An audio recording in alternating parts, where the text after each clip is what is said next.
Now, the U.S. Secretary of State Antony Blinken is in Israel, his fourth trip to the region since the Israel-Hamas war broke out October 7th.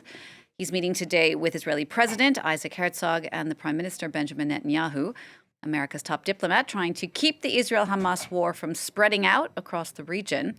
Blinken touched down in Tel Aviv late Monday after stops in 6 other countries. He says 4 key Arab nations and Turkey have now agreed to begin planning for the reconstruction and governance of Gaza once Israel's war against Hamas ends. Here's more of what Blinken had to say ahead of the talks today. I think there's broad agreement on a few basic objectives. First, that Israel and Israelis should be able to live in peace and security, free from the fear of terrorist attacks or aggression from any of their neighbors. Second, that the West Bank and Gaza should be united under Palestinian-led governance.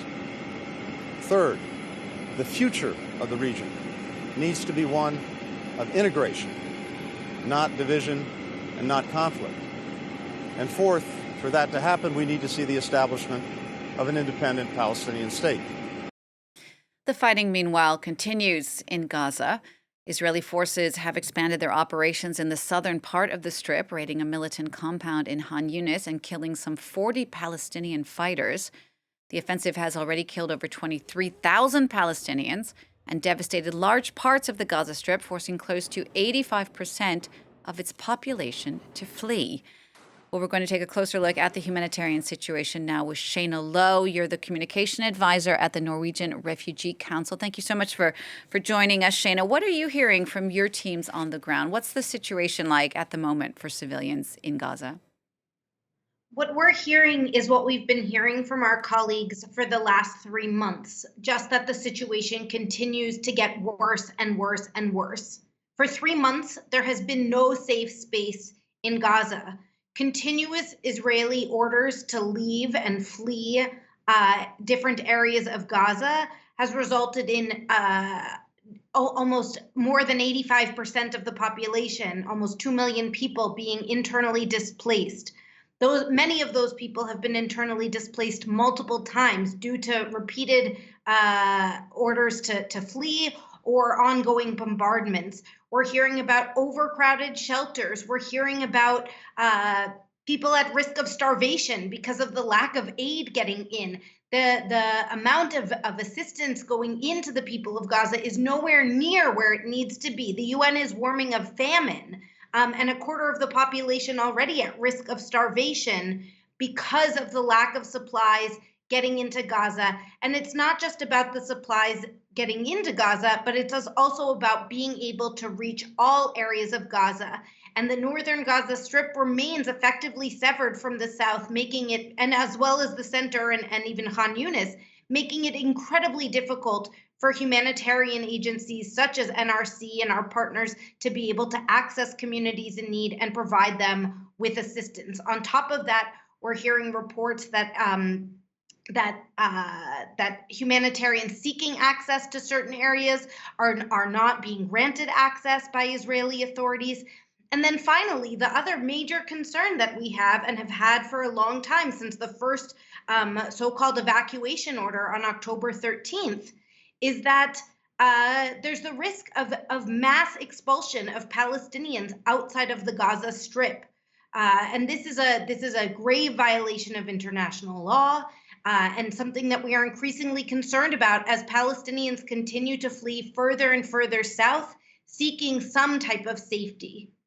And your organization, the Norwegian Refugee Council, has warned, like you just did, that any attempts by Israel to permanently deport displaced Palestinians within and from Gaza would constitute a breach of international law and a crime of atrocity. Do you believe that Israel would be brought to justice on that charge? Well, in judging by past conflicts in Gaza, there hasn't been accountability for either parties in the past, but that lack of accountability is what has allowed situations like this to spiral out of control, where the civilian casualty toll and just the toll on civilians in terms of injuries, loss of livelihoods, loss of homes, is the destruction, devastation is so great. We need accountability in order to restore not only the Palestinian people, but the international community's faith in the international legal order. At this point, so long as Israelis are allowed to go and continue to displace Palestinians, continue to violate their laws without any form of accountability, it's going to allow for this to happen in the future. There must be accountability, though past experience shows that it's very, very difficult to achieve. Shaina, the U.S. Secretary of State Antony Blinken's now on his fourth trip to the region, but the language from the U.S. does seem to be changing, more emphasis on the humanitarian crisis in Gaza. Are you hopeful that Blinken's trip might help change something, really? It's been 3 months of this, and what is happening, the shifts in discourse that we are seeing are needed. They are late, but they are needed. But we need not just shifts in discourse, but we need to see that there are changes actually happening on the ground. We've heard reports, that Israel has shifted its strategy. 250 people were killed in Gaza in the last day. So that doesn't indicate necessarily a shift in strategy or a lessening of the intensity of the hostilities. So we need to hear more than just rhetoric. We need to see action on the ground, that there is efforts to protect civilians, to distinguish civilians from legitimate military objectives. But for now, we have not seen that. We need the international community, particularly the United States, which has so much influence, to continue to put pressure on Israel and to increase that pressure in order to protect civilian life. Shaina, so many people who have been watching the news over the past 3 months keep seeing these numbers that just keep getting worse and worse, the situation that just keeps getting worse and worse. Is there anything that people, just general people around the world, can do to help? They need to be calling on their political leaders to be calling for a permanent, sustained ceasefire. That is the only way that we can stop this madness. This conflict between Palestinians and Israelis will never be resolved through military means. They can only be resolved through peaceful means.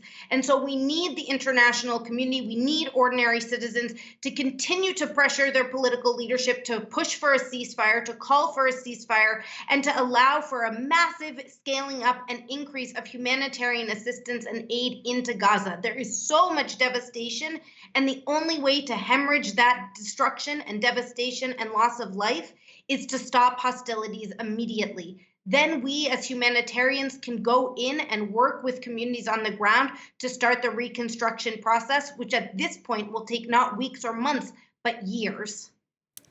Thank you for that, Shaina Low, the communication advisor at the Norwegian Refugee Council.